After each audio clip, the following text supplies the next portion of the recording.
All right, today we are diving into a topic you will see constantly on the wards, atrial fibrillation. Now, this is so much more than just an irregular heartbeat. It's a massive risk factor for stroke. In this explainer, we're going to build a really practical, clear guide to managing anticoagulation so you can walk onto your next shift and make these critical decisions with total confidence. So, why the urgency? Why do we care so much about this? Well, it comes down to this one pretty staggering number. Having atrial fibrillation increases a patient's risk of stroke by 5 times, a five-fold increase. That's the central problem we are trying to solve here, how we protect our patients from this completely devastating complication. But, and this is the real clinical challenge, right? We can't just put every single patient with AFib on a blood thinner. That's not how it works. Our job is to walk this tightrope, balancing the risk of a stroke against the risk of a major bleed. The absolute key is knowing who to treat and then what to treat them with. So here's our game plan. First, we'll really frame that stroke problem.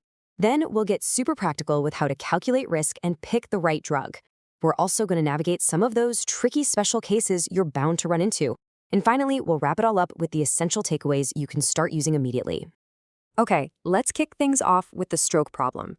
To really get why atrial fibrillation demands so much of our attention, you have to see it as way more than just a simple rhythm disorder. I mean, the scale of this thing is just enormous. AFib is the most common sustained arrhythmia you'll ever encounter. Just think about this, a 1 in 4 lifetime risk for anybody over 40. And it's not just about stroke, it's also linked to heart failure and dementia. And that last point, it's so crucial for anyone in training. Up to a quarter of strokes where we can't find a cause are probably due to what we call occult AFib, silent, totally undetected episodes. This is exactly why we have to be so incredibly vigilant. So, now that we get the problem, let's move on to our first big decision point, calculating stroke risk. How do we actually figure out an individual patient's risk so we can guide our therapy?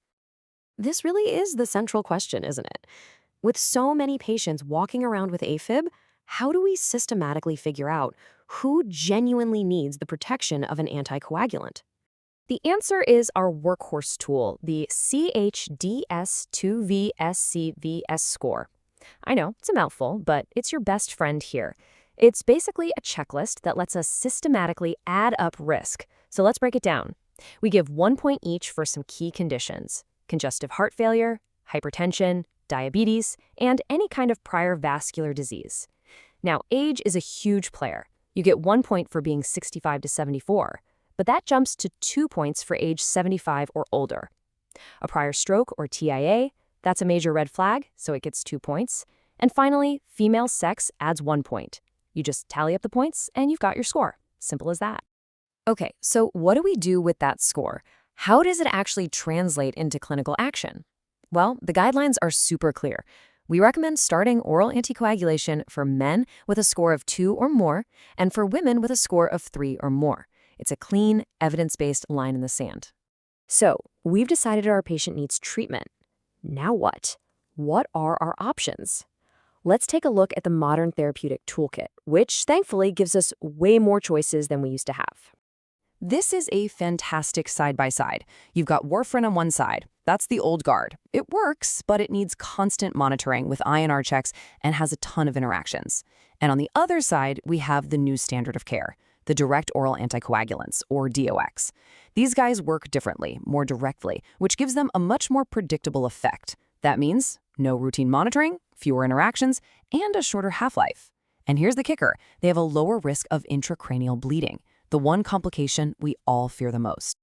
So the main takeaway here is really straightforward, and it comes directly from the guidelines. For most patients with what we call non-valvular AFib, DOACs are absolutely the preferred choice.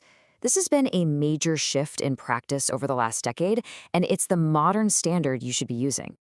But of course, medicine is never that simple, right? Let's talk about some special scenarios where the standard rules don't quite fit. These are the cases that tend to trip people up. First up, valvular AF. You have to get this distinction right. It's not just any valve issue. This term specifically means AFib in a patient with either moderate to severe mitral stenosis or a mechanical heart valve. In these patients, DOACs are a no-go, completely off the table. Warfarin is the only approved and effective treatment.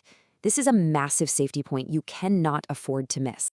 Next up, what happens right after a cardioversion? Well, when we shock a heart back into a normal rhythm, the atria can get kind of stunned for a bit. They don't contract very effectively, which creates this perfect storm for a clot to form. That's why, for a short time, the CHADS2 VASC score goes out the window. Every single patient, no matter what their score is, needs anticoagulation for at least 4 weeks after that cardioversion to stay safe.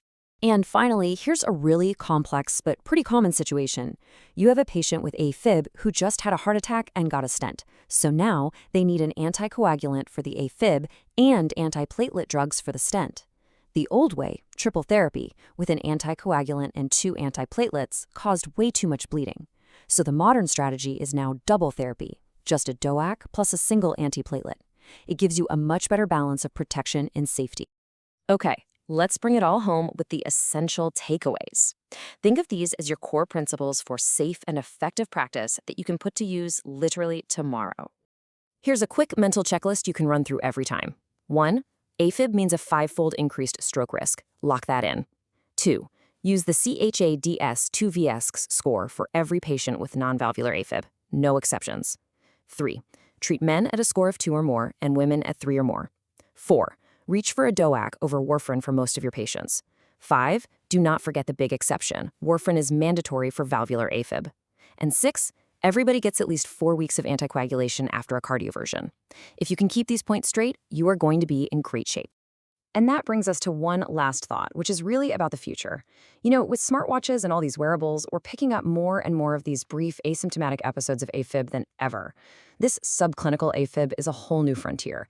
How do we manage it? Who really gets a benefit from lifelong anticoagulation? And for whom does the bleeding risk just not make it worth it? Answering that, well, that's the next great challenge in managing AFib.